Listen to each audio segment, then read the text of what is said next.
All right, legends and super legend. We have some technical glitches, but we're ready to roll. Yeah. All right, let's do this. Let's do it. Yeah, we had some problems with the battery. I mean, I charged the battery early, and for some reason we had a lightning storm in the week that knocked out a bunch of stuff in the house, and somehow when I started the camera this morning, the battery was dead. So I had to use a backup battery. Ended up working out okay, but we didn't get as much footage as we would like, but I think you would like what we did get. That's why we're delayed. I had to go back in. I have 3 batteries that I keep. Those are the little things you see in the yard over there. You see those little... Yeah.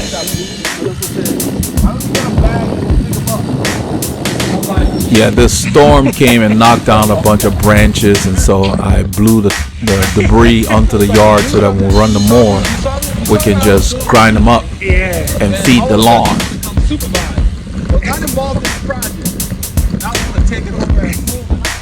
I'm telling Paul that my wife wanted to supervise and have us go and pick up the debris in the bag. I told her, I said, no, we'll use the lawnmower to do that. It would just shred it. We don't have to pick anything up. That's what I was telling him. I said, you start a project and then want to come in and supervise. Gotta love him.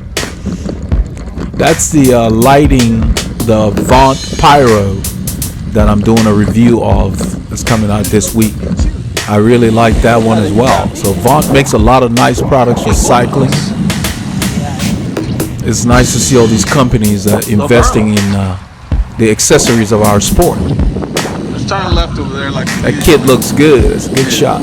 So it's Paul's idea to use the navy pants. We're using the navy shorts to go with, you know, the Luxa mint Stella jersey. Styling. Because, you know, blue-green, they're in related colors. On this ride, Paul and I left Northampton, went to Kirkendall Drive, through Flint Ridge, Sterling Ridge, the branch crossing on Research Forest. We picked up Team RR, went on 1488. We did all the filming there pretty much.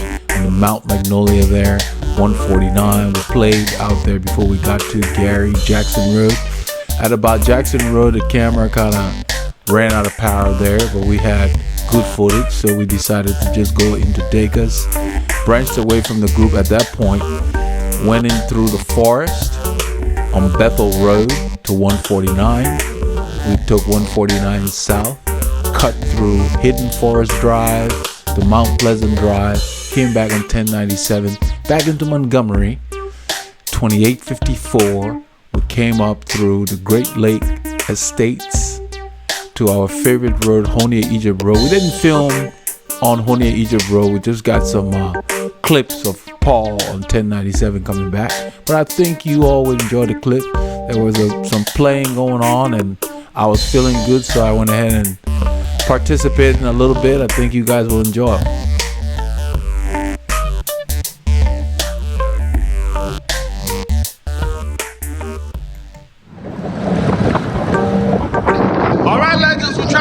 Catch up with Team RR. We're running a little behind, so we're going to give it a stink a bit. This is Kirkendall Drive. We're headed east towards Flint Ridge Drive. It's about 7:13 in the morning, and those guys leave at 7:30, and we're about 25 minutes out. So we figured we better put some effort into it. Okay.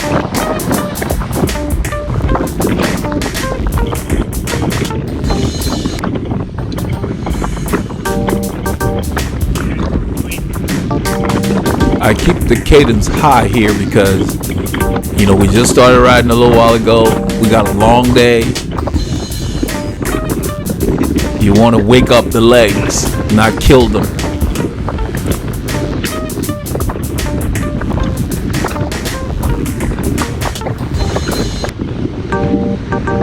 We found that when we put on the socks, the color actually matches better than when the socks are off. It's amazing. Somehow, I guess, when the sock stretches, yeah, it matches really well.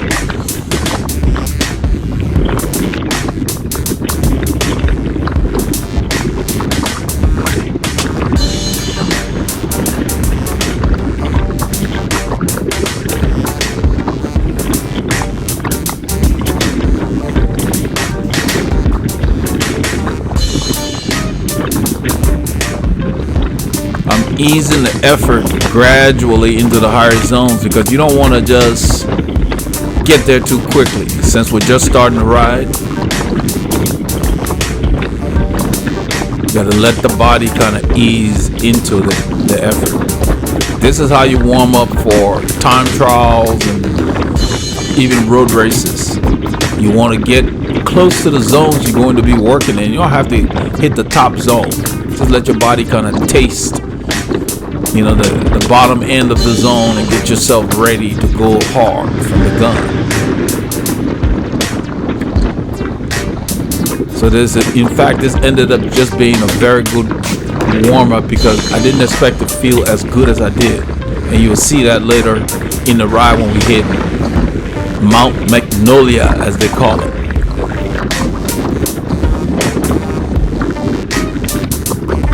So when you're warming up, try to get near your cruising cadence as much as possible. Whatever it may be.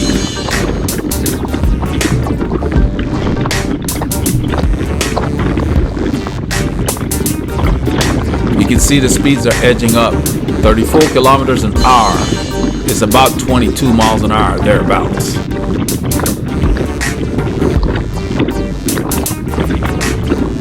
So we're riding between 20 to 23 miles an hour on this stretch, based on what the conditions allowed us to do.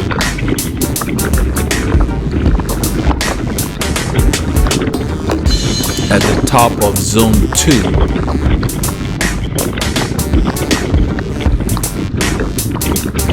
So I was going about 50% here, maybe 2.5 out of 5, thereabouts.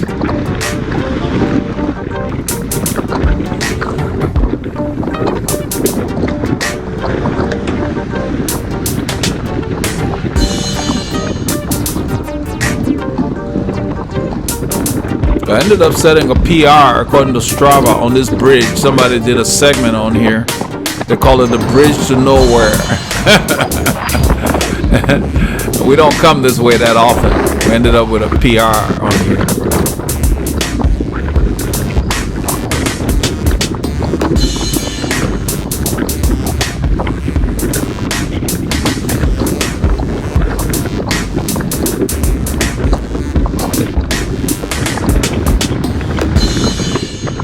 I left that light on solid because it's a clear morning. Since it was early, we decided to use the light. I turned it on. It just looks good in that zone. I mean, you can see it. The camera does a decent representation, but it's quite a bit brighter than that. I stand here to keep the impetus of the gear because it's like a slope. It's at 1%. I could feel it. I didn't want to slow down or downshift.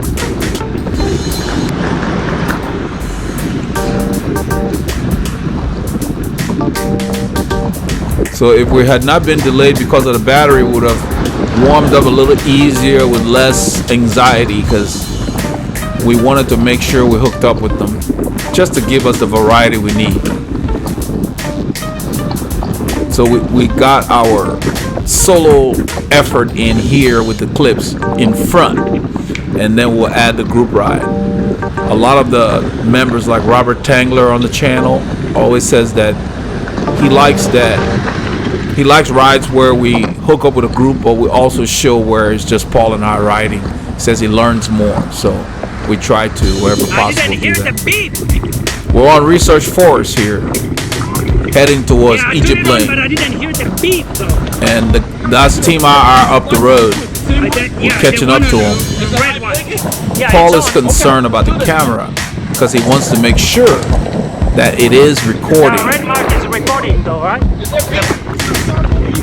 I'm trying to get up there to where we don't catch a light and have to chase these guys. We already have worked hard to catch up to them. So we're talking about a camera. They're right there. His concern is just to make sure that he's not holding a camera that's not recording, thinking it's recording. Then you can look at the clock also. So I turn it and we look at the face. We can see the countdown timer. Yeah, it's recording. Not sure why you didn't. It's in a pen. Let me put it in a... But he had not heard the beep. It gives you like 3 beeps, when it goes on, and it gives you 7 beeps when it goes off. The reason they do it that way is the longer beeps lets you know it's going off. Okay, now 1, it 2, is. 3 is on. 1, 2, 3, 4, 5, 6, 7 is on. Yeah, so when you get a lot of beeps, you know it's going off because you're on the road. Sometimes you don't hear it. He didn't hear hear it in the force. That concerns me. But Paul is very Right. punctilious or meticulous about details, so he wanted to make sure that bad boy was recorded. Hey, man. This is Doug, who just had arthroscopic knee surgeries on the How you left. doing, man? The guy on the left. That's his brother Greg, who was on the ride last week in the Texas flag jersey, the Lone Star flag. So he just confirms the score, and then Greg's making a joke. I'm gonna just put a little essential oil on there, like Leah has the same thing. Really? Yeah. my daughter has a knee injury from a car accident about a year ago, and it's still bugging her. So in fact, she just had an appointment today with a doctor to look at that. So, but it was surprising to see him. He's been off the bike a couple of weeks anyway from the surgery. I don't know what he's been doing, but he's riding well. Hey, And man. How are you, man? this is Neville here. He hadn't seen us in about a I know, year. man. It's been a while. Yeah. Normally I see you if I'm in a car driving somewhere. I'll take Neville is British. I don't know if you can pick Yeah. up the accent. Yeah. Been staying on the other side of town, not this side, though. Yeah. You're both looking very sharp. Well, thank you, sir. I like it. Neville, he says we're looking sharp. I tell him about the Luxa. I tell him a little bit about it. Neville ends up having a flat, which we filmed really well. You will see he hit a road hazard. And you know it cut his tire, but we used a boot and he was able to continue riding. Neville's on the right. He's from Great Britain, somewhere in Great Britain. He lives in the area for 1488 called Lake Windcrest, where we ride. That's Neville. I think he's got one of those Pinarello F10s. Yeah, he said, I knew it was a scope. When he said 2 weeks, remember? Yeah, this is Doug on the left in the red jersey. 2 weeks ago, he had a arthroscopic knee surgery, and he's back on the bike, and he was putting down the power today. We got to play a little bit in maybe about 12 kilometers or so. You guys will see us play.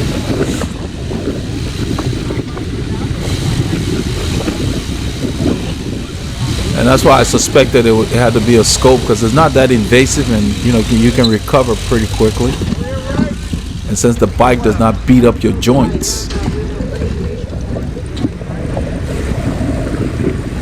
So those are the brothers shot, Doug and Greg. How are you doing, Mark? Paul, how about yourself? This is Mark. Mark's the one that puts these rides together right now for Team RR. Dating on my food. This team is a memorial team for a rider that was killed a couple of years or so ago while riding in the area. I think his name is Robert Rivas, and that's what Team RR stands for. All of April and probably 2 or 3 weeks of May, they would have been in April, right? Right. You paid a lot of money for those dorms. What Mark is talking about is Paul's son is at a university where he lives on campus, and he'd already paid all the fees, and then COVID hit, so the kids had to go home, and the money's already been spent. But he said he got a little bit back. And the same thing with my daughter. She's on campus too, so she had to do the rest of the semester from home. That's what Mark's talking about. Everything's changing. I mean, in a little bit you hear him talk about it. Professors are worried about their jobs because everything's going online. And once it goes online, maybe the schools can use fewer people to hold those classes.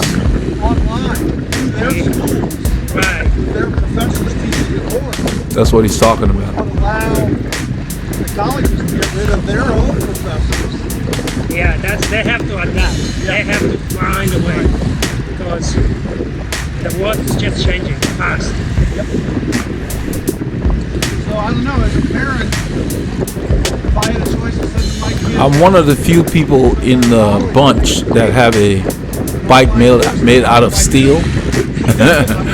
And you know, some other riders have them. They come out, they bring them out periodically. But at one of the stops, I didn't notice myself. Paul was telling me one of the riders started tapping on my frame to make sure that it wasn't carbon.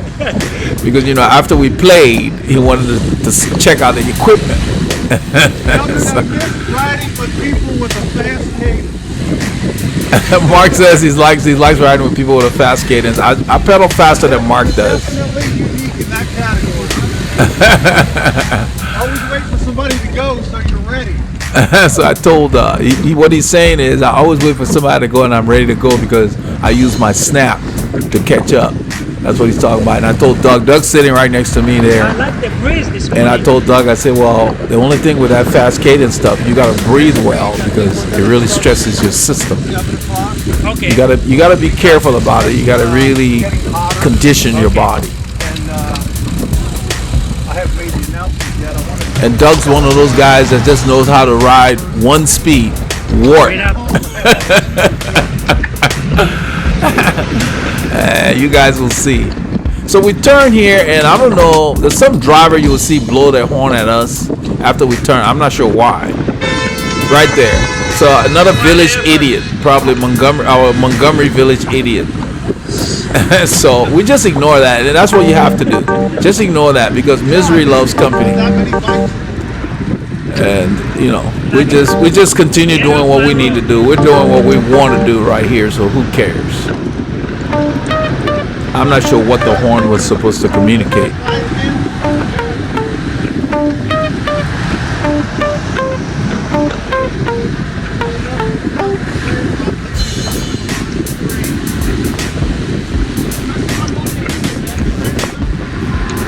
There's a lot of debris on this road because of the storm that we had.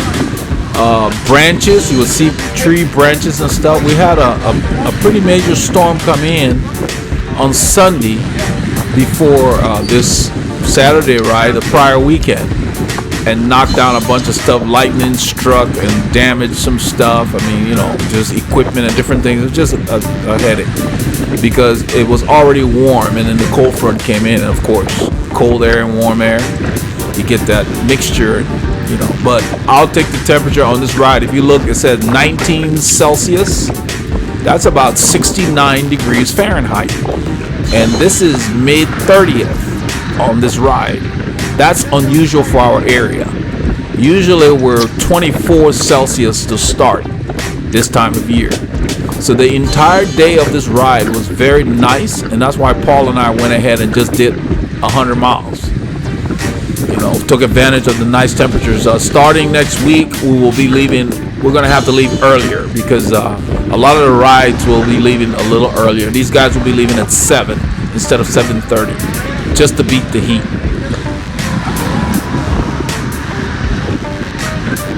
I get a shade darker in the summer from riding, but I make sure that I use sunblock when the heat really sets in because my skin is kind of sensitive to a lot of there's just too much sun. It's like I get blotches on certain parts of my skin, so I'm cautious about that. I have arm screens. I don't use them. They're kind of like arm warmers, except they're not warm. I tried them on one ride maybe a couple of weeks ago, and it was a day that was very muggy. Didn't work out too well. I pulled them off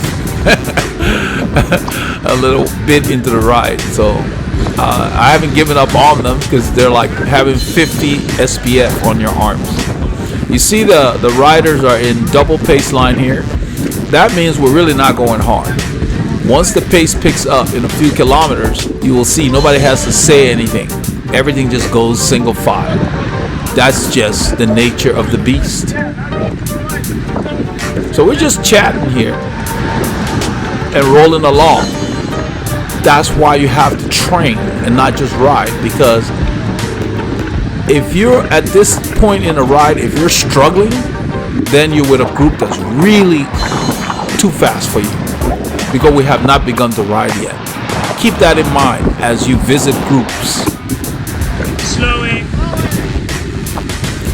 we go ahead and go through this light because there's only a street on the left, and those guys went through. We just went through. That's a dead end there on the right. There's an equestrian center over there. That road is private. There's nothing coming. You notice I'm sitting by the white line. That's not accidental. It's the cleanest spot on this road. Because there are always little things that you're going to run over, and then the cars push stuff to the right. So if you stay close to the white line, it's always cleaner. And even though I'm chatting, I'm watching the road. I'm reading the road. I want to know where my tires are going. Those of you who saw the video that I did about Maintenance Monday, I released it early Monday morning, the wee hours, and I'm doing this recording. You see, Paul said, watch out, look at that. That's a branch that stormed through there. There's a lot of little things on there. You don't want to run over a branch. If there's a thorn in there or something, you can get a flat. But I released that because my tire just lost a patch, and I'm not sure where it happened. I never had any reason to brake really hard, because that's a lot of times that's when that happens. You brake really hard and your tire skids, and you can just leave your tire on the road. But that never occurred on this ride. During my inspection, I only rode this bike on Saturday. On Sunday, I took another bike for just a little spin. But so I'm glad I caught it. That's why you have to inspect your ride, so you catch problems at home, not on the road.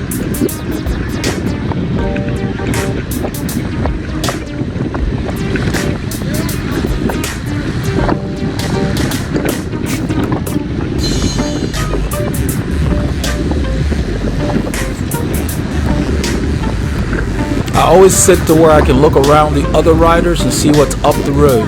I always want to know what's up the road.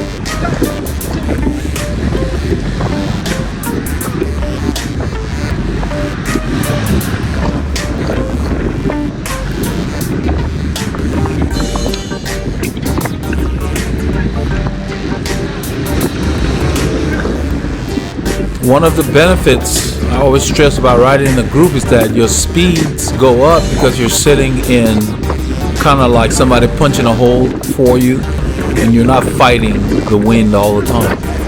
You see, we're going single file here because I think debris, everybody kind of lining up, because we're not going fast yet. It's just a slight downhill. It says -0, but there's still 2 lanes. That lady in front of the guy in the blue, that's Randy in the blue. I don't know if you guys see her. That's Lori. This is where the pace is picking up a little bit. I'm telling him that the lady I was mentioning about is in front of, if you look on the right, in the right lane, there's marked, and we can't see her right now. It was good to see another lady in the group again, once again. Her name is Lori. As we go by, when the pace really heats up, then Paul H, we see Paul H, he says hi, and he says say hi to Lori. It's his guest. That's Lori, 3 riders up on the right. She's in the multicolored jersey. There's debris. Mark is telling everybody to move left. I think, oh, there's barrels, construction barrels. Building a driveway here.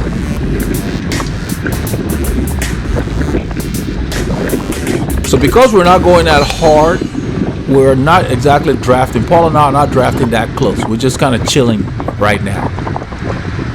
As soon as we start to go, you will see things tighten up, because you want to save your energy. All this debris on the road, so you know that's why I'm staying on this side. I don't want to have to be dodging all that stuff. It gets blown around, the cars drive by, they push it over, so it ends up on the far right of the shoulder. And the sweepers hadn't come out here yet. In our area, the sweepers came out on the Tuesday after the storm hit that Sunday night, the prior week leading up to this ride. There's Lori on the right in front of Randy in the blue jersey on the right line. That's Lori. It's good.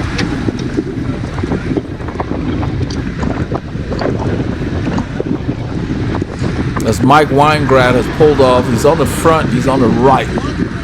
He ends up riding with us after the group. The group breaks up. once things get really hot. But for the most part, we stayed fairly close together. A few people fell off the pace.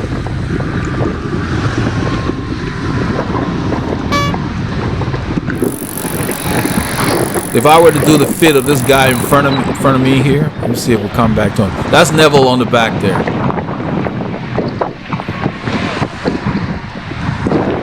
This guy right here, the first thing I would do is drop his bars. He's got a lot of spacers under there, and you put a lot of pressure on your elbow when you're sitting too high like that.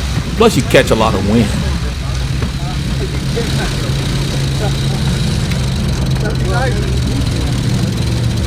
That's all you had to do.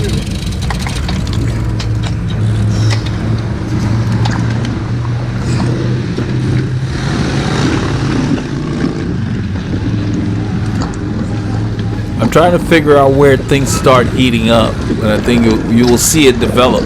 That's Randy. He's drifting back. I'm not sure why. He's talking with Mark. This is Rick on the left here in the red. I just realized that. Rick from last week that fell off the pace on Fish Creek. So there's Laurie in front of Greg in the Lone Star Texas jersey there. That's Laurie. That's Paul H's guest. See Rick shaking his hand? That's exactly what I was talking about. Rick's bars are too high, so they're causing his hand to go numb. So he's shaking them. But it's not just because of the bars. I believe his weight is not distributed properly. So he's got a lot of weight on his hands. All of that affects your performance. Your hands should not be going numb. But riders end up living with that. And, I don't know. Nowadays, the information is available.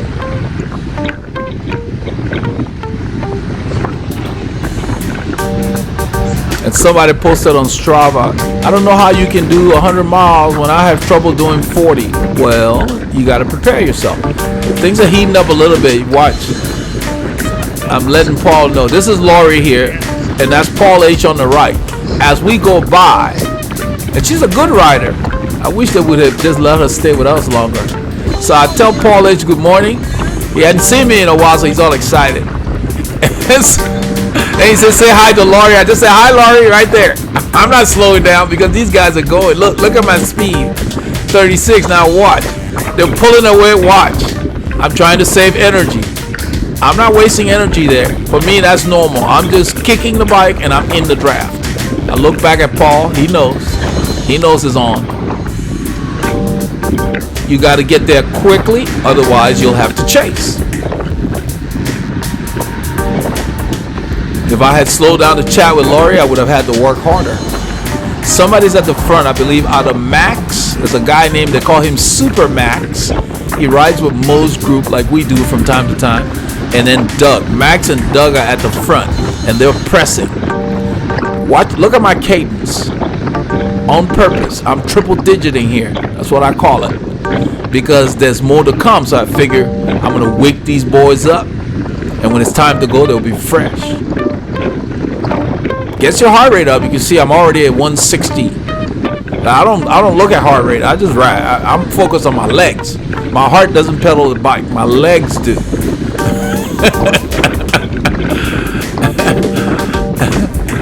I'm sitting in a 53.19 or a 53.17 at this point. We're doing 42 kilometers an hour. Thereabouts. So I'm anywhere in the 17 and the 19 is where I stay. And I stay about 100 RPMs or more. It says 97, 98. Let's see, yeah, the speed dropped to 39. So about 100 RPM in the 17, I'm doing 25 miles an hour. So we're doing about 23 to 25 miles an hour right now on a flat road.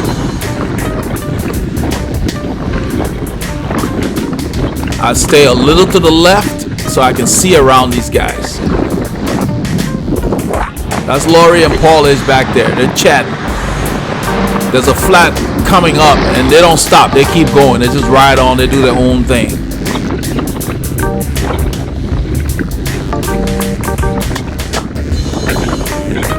I know that there is a hole that was left here from the time this road construction was completed. You guys that have been on the channel probably saw another video where Mark rode us into it. Randy and them hit it. But these guys act like every time they come here, they act like it's not there. I end up just telling them, remember that hole by the white line? It comes up right after here.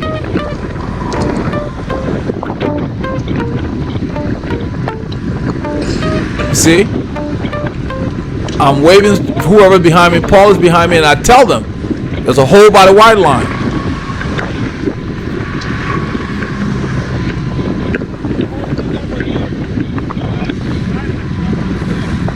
See a lot of debris on the right. That's why I'm on the left. Now Neville is sitting.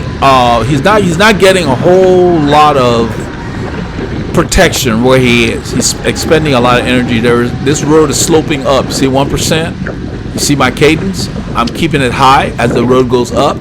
In a little bit, I freeze the frame because no one called out this obstacle. You know, it's kind of small. Everybody's riding hard. Right there, I'll put that's a big piece of aluminum. Neville hits it right here. Blow. Poof. The tire went. It cut the sidewall.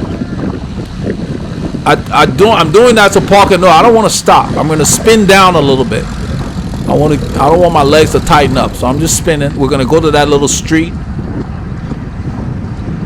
Community Road is called. We're going to turn there.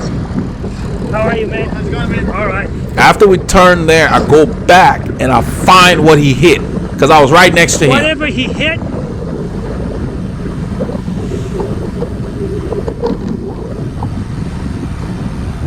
Paul thinks he won't be able to continue. It's not going to be able to continue. Because the stuff hit Paul's shoe and hit Paul's shin. When he hit that piece of aluminum, it flipped up and hit Paul because Paul was behind. There it is. I picked it up and I filmed it. That's what he hit. All the corners are sharp. I rolled over it, it flipped up, so one of those sharp edges ripped the tire. So we put a boot in the tire. That's what we're working on right there. We're done. That's Neville. It happened to him in the rear tire. He had a 4000S Continental. It's a $60 flat. Unless you can get the tire on sale, because he's going to have to replace that tire. The boot will get you to finish this ride. You don't keep riding on it, because it just doesn't hold up over the long run. Huge piece of debris. Yeah. Gotta read the road. Gotta read the road. You gotta know where your wheels are going. And when it gets hard and you're riding over your head, it's hard to read the road. That's why I stayed right by the white line. Cleanest area. It's hard to pick out all this debris when you go in that speed, and we were moving.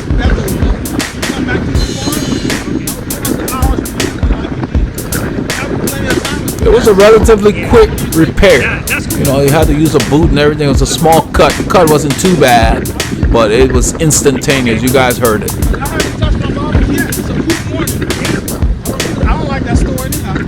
They were going to stop in Dacus, and I told Paul I didn't want to stop there. It's 21 Celsius, 70 degrees Fahrenheit. It's a beautiful morning. It's 70, and it feels like 70. It's a cool morning.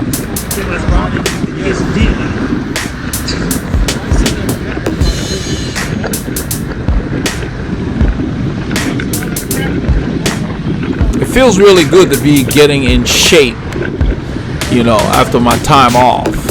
And so in a little bit you will see, because I have not written in the zones I'm going to hit, because I'm just starting my preparatory part of my training plan now. I'm on my preseason plan. I finished the base training, and the training works because when it was time to go hard, my body just shrugged its shoulders like, let's do this.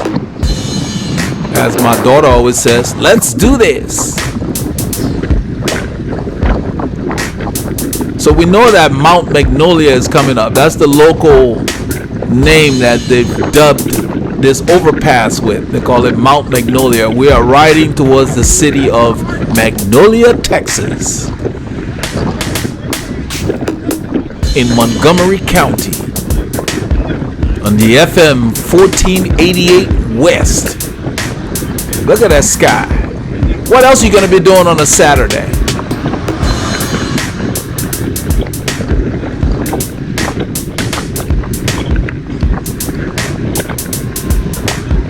So all I'm watching is to see where gaps are going to open. That's Doug in the red jersey over there. He's up near the front. He's going to press the pace on this hill. And you would just watch and see how the group kind of splinters. I told Paul here, I said we couldn't end the story over there because he wanted to turn off the camera when the flat occurred. And I told him we couldn't end the story over there. We got to tell the whole story. Now watch, the pace starts to pick up. This is where having a good fit comes in. All I do is I pedal harder. I don't need to move my body. I just put more force into the pedals. Right here. Look at the speeds. 33 kilometers an hour. We're going up to 3%. I don't think the speed comes down much. So to keep the same speed as the road goes up, you've got to apply more force. Simple physics. Look at that. The speed actually increased. 2% here. It goes up to about 4%. It'll probably show up to 3% on here. And it's long. We're still climbing. And when you're not conditioned for something like this, by the time you get to the top, you're gassed. You can see I'm putting pressure on the pedals. But I'm keeping my cadence high. It's not easy. Look at my heart rate, 171. I don't think I've hit 171 in training. By the time my heart rate can get there, my effort's over usually. So they're starting to back off just a bit. You can see we're still carrying about the same speed. We're doing 23 miles an hour thereabouts. And I'm soft pedaling here because they're backing off. And I'm like, oh, okay. But I'm like, okay, if they slow down, I'm gonna keep the pressure on.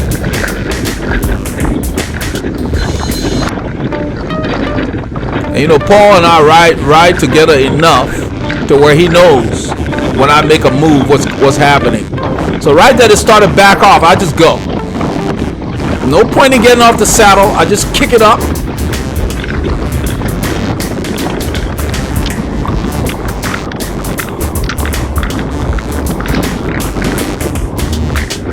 We're doing about 50 kilometers an hour. That's about 31 miles an hour. So when I hit that corner, I lean the bike. I want to get on that Honda Pilot right there. They're slowing down. There's a motorcycle in front of that vehicle. I wanted to get in the slipstream so that car would tow me to the light. But then the motorcycle gunned it, and it pulled away. If I had been a diesel, I would have been covered there. I would have been able to get in the draft. So right here, I back off. I see Paul coming. I back off a little bit, and then Doug goes. I wait for about 2 seconds to see anybody else who go, and then I was like, I feel like playing, so I just go ahead and kick it. I pulled him back pretty quickly. That was fun. It was hard because look at my heart rate, 174. It's still going up. When your heart rate is high like that, it's hard to put that effort, but that's why we do the deep breathing and all of that. So I was not out of breath or anything. I was ready. So when you go, you got to have a little something in the tank.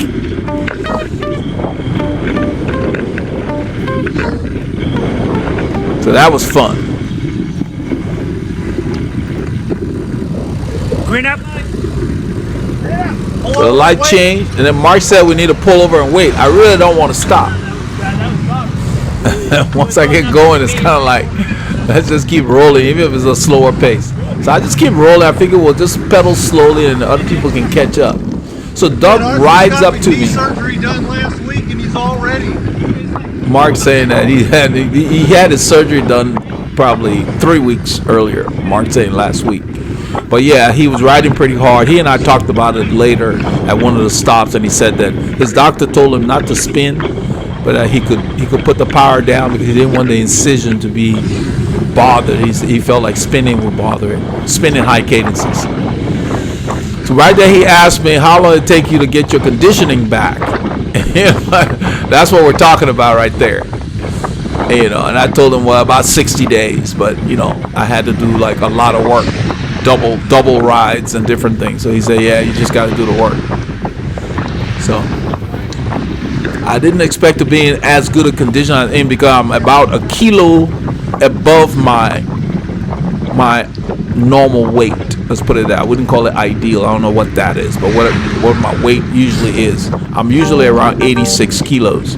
Right now I'm 87. But 12 weeks ago, I was 92 kilos or something like that, and just the weight just falls. I didn't change anything. I've been eating like crazy and just riding, just increase my activity. Everybody here? So once I hear everybody's here, I just go ahead and start the ride. And that's why you have to train and not ride. You guys saw that climb, you saw the attack, you saw the counter attack from Doug, you saw me chase him down. Now I'm sitting on the front pulling.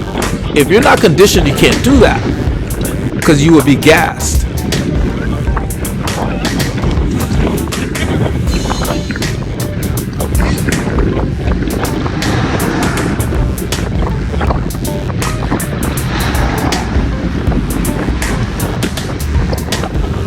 This is the FM 149. We're headed north towards Jackson Road.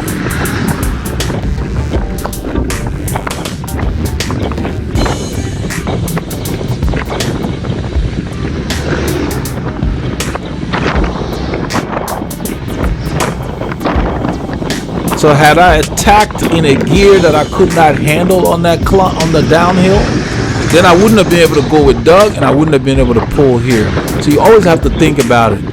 So when you're making an effort, let's say when I used to compete, the effort for the finish line is completely different than an effort for like a sprint preem. I mean, they call it preem here, we call it a prime or whatever. But if you go in for just a sprint in the middle of the race, you don't give it your all.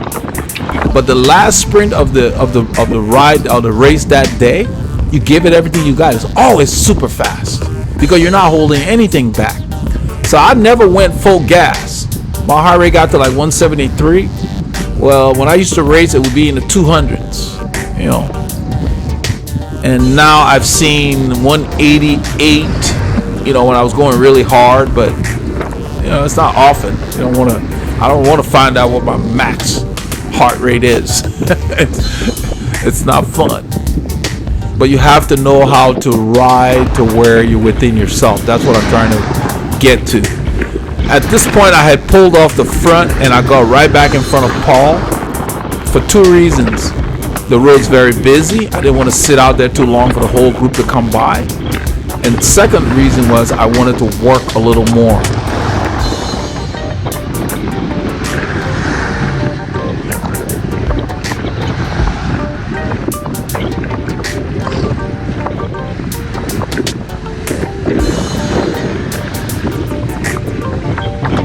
I was pointing at, it was a piece of wood, and it was significant enough that if you were to roll over it, you'd feel it.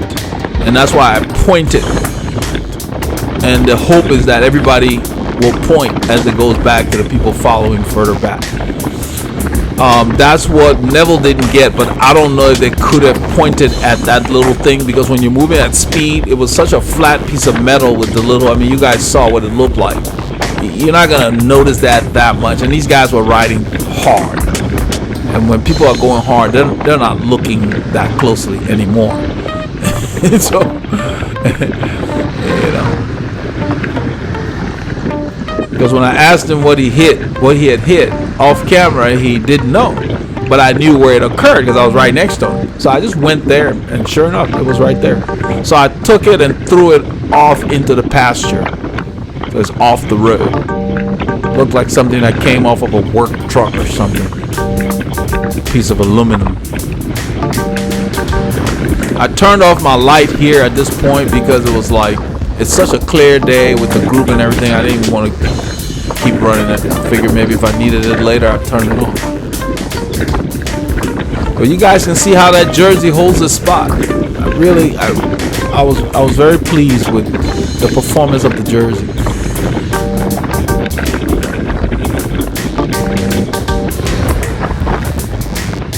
So Doug pulled and he pulled off, and I go ahead and continue similar effort that he was doing. Avoid trying to surge through unless you're attacking like I did on the downhill. You know, you're playing. But if you pull in the group, keep the pace the same so that the person who comes off the front can get a chance to catch their breath.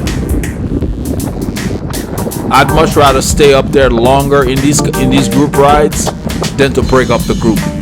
And that's what's going on, because the guys in the back are getting the break. Now look at Max's jersey. I hope we get a shot again. The wind's flapping, and look at Paul's jersey, and look at Max. Let's see if we get another shot. When your kit doesn't fit you, the wind flaps. Anything that's flapping is drag. So you got to get your kit to fit you well. You want to slice through the wind.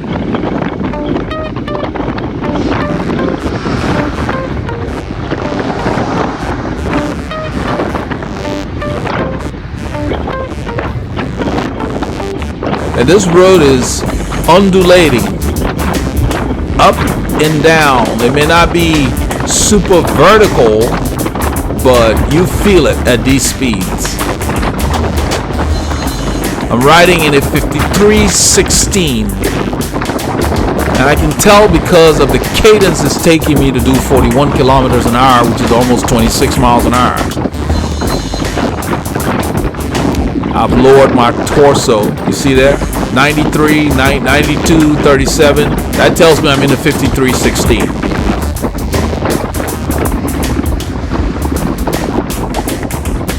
So I was riding the 5316 and the 5317. And those are not the gears that I train in. I train in much smaller ratios. I just turn them faster.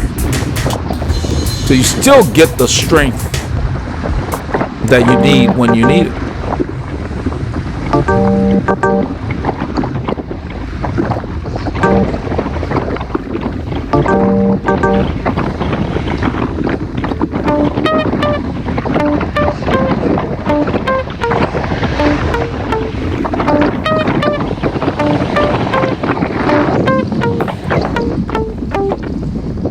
That's Max behind Paul there.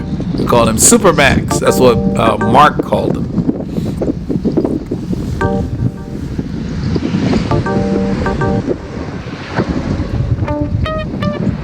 Senor Ilonga is serious cinematographer for the Veloharmony channel. Look how he's handling this camera at speed.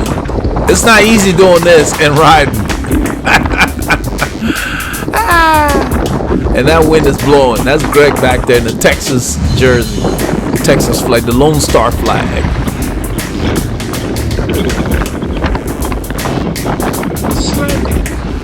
Somebody say straight, because we have the option of going right, which will continue 149. Straight becomes Jackson Road. I decided to wait until we get to Jackson Road to pull off, because I did not want to pull off into this busy road. I check for traffic and then take the lane. And these guys are messing around. Just the two of them just sitting there.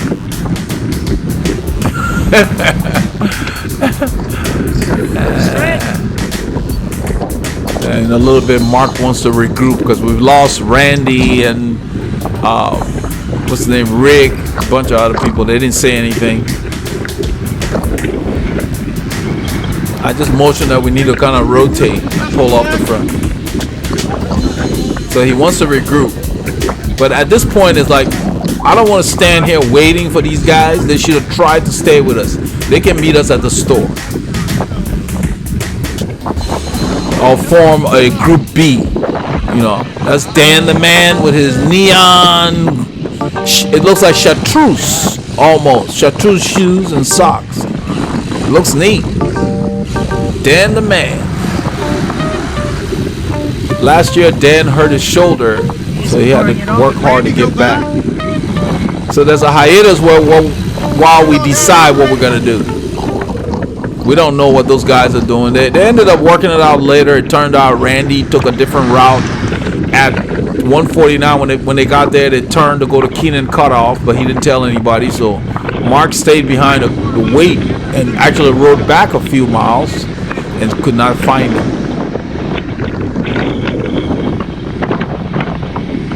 We'll wait for him at the end of the road up here. 1486. All right. So Mark decides that we'll ride Jackson Road to 1486 and wait for them there. We didn't wait there either. At that point, the camera was off, but we just kept riding. We went to the store, and then we never really hooked up with them again.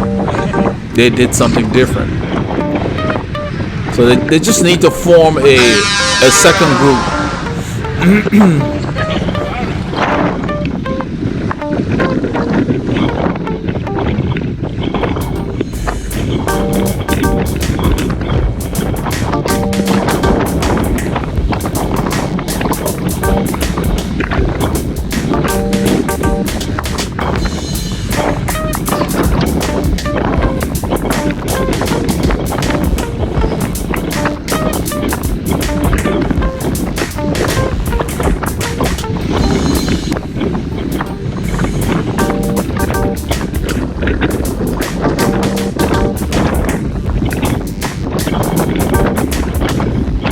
There was no draft on Jackson Road on this day. I ended up telling Paul that. I said, there's no draft. It doesn't matter whether you go on the left, the right, directly behind. The wind was swirling around. So everyone is working here. In fact, it was so hard that when we got to the last few hills, you will see, there was no attack.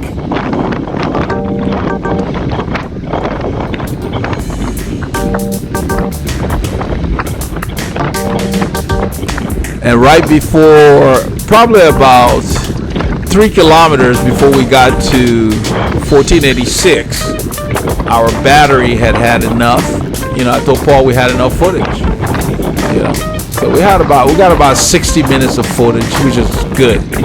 You know, for all the headaches we had. You know, with the technical problems we had.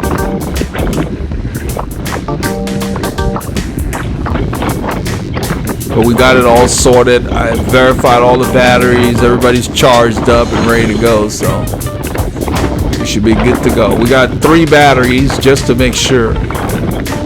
But we don't carry all 3 with us. We don't need to. We don't need 3 hours of footage. It's just too much to go through. So we try to keep it to about 2 hours or less. And then for editing.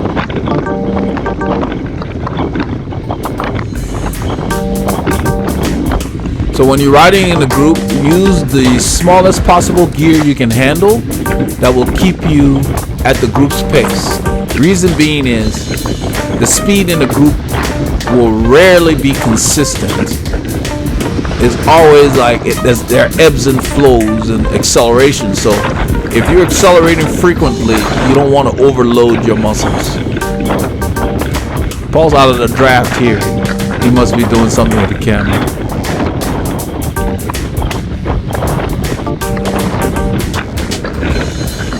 Max was pulling, so Max has pulled off. Max ends up, I think, slotting in front of Neville. Neville leaves a gap for Max to get in there.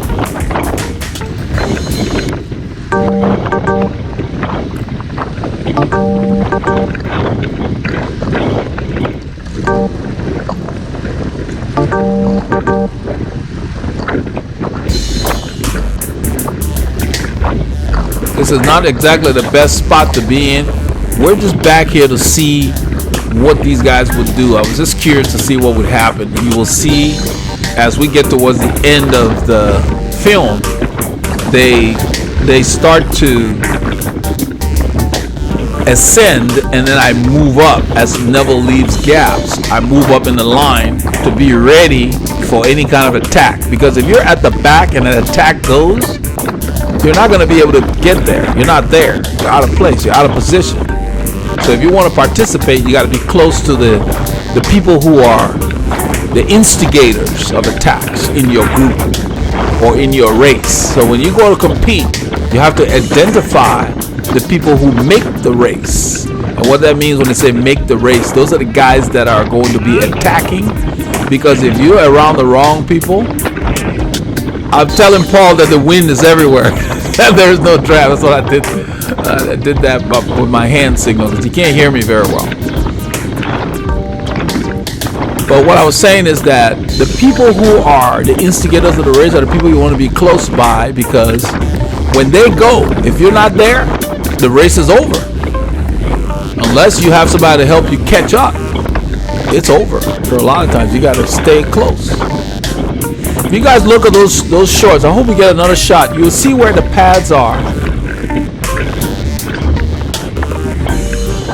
I'm not sure what I'm telling Paul here. I think I'm telling him about the hills to come. I told him if you want to be in the play, he should be ready on those hills, because they usually attack those hills. They didn't today. You see those pads where they are? The pads are placed for your sit bones, not your gluteus maximus. That's the point I want to make. Because you sit on your hip bones, the ischiopubic rhombus, the lower part of the bony part of your hip. That's where you sit on the saddle. And so if the shorts have excess pads in the wrong place, it can be uncomfortable. Because not all shorts are created equal. When you have on the right kind of shorts for you and your position is right, you don't even think about them. You don't think about your shorts, you don't think about the saddle, nothing. If you're thinking about a part of your bike as you're riding, that means you need to get that tweaked.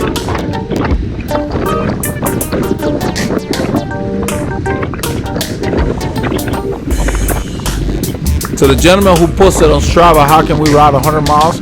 We can ride 200 miles if we have the time, because our bikes are comfortable and well fitted, and we're well conditioned. We didn't just get out off the couch and do 100 miles. And I ended up telling the guys off camera at the store, they were talking about, Rick and Randy and this and that. So I told them, I said, well, for Rick to expect to get off the couch and come ride with us, it's kind of rude, actually, when you think about it. You can't just get off the couch and go do the Tour de France. Doesn't work that way. So Rick is out of condition. Rick's going to get dropped every week until he gets in condition. So Rick needs to do some training by himself before he comes to the group, or they can form a slower group. I'm letting Paul know I don't feel that great, but I'm still going to go if they go. At this stage in the race, I wasn't feeling great. You have that. It happens. Sometimes you feel good and you don't.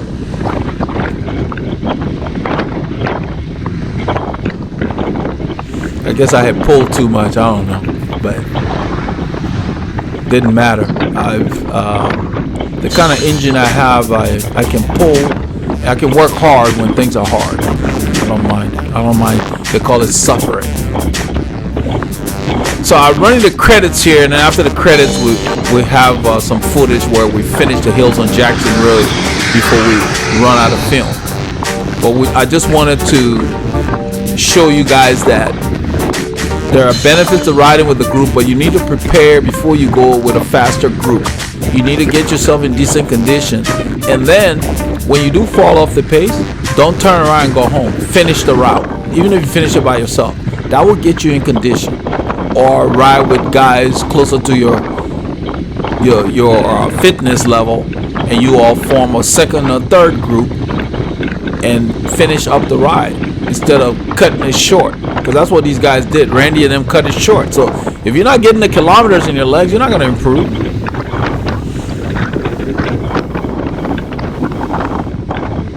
You're doing 20 miles on one ride and somebody else is doing 100. I mean, to expect to keep up with them is kind of, well, like I said earlier, rude. Right here, I let Paul know it's time to move up, because there's a gap here, and the road's starting to go up. There are the hills. That's where they start to play. So I move up. That's that old racing instinct. I'm ready. And you start moving up, man. It's time to sprint. You can't have any fear.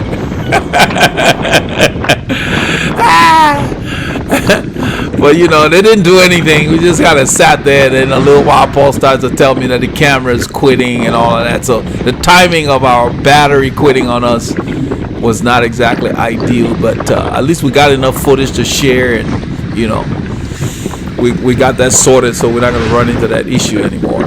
But we're going to be getting more rides to where we hook up with a group, and then Paul and I are doing something like we did early in this ride, so that we get the best of both worlds.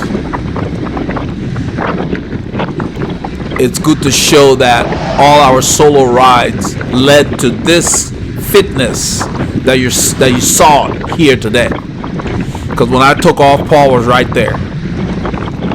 So I hope you got a chance to get some K's in, because this is what we did on battery's dead. Saturday. It's at 1%. That's not going to drive anything. Here, plug it in for a little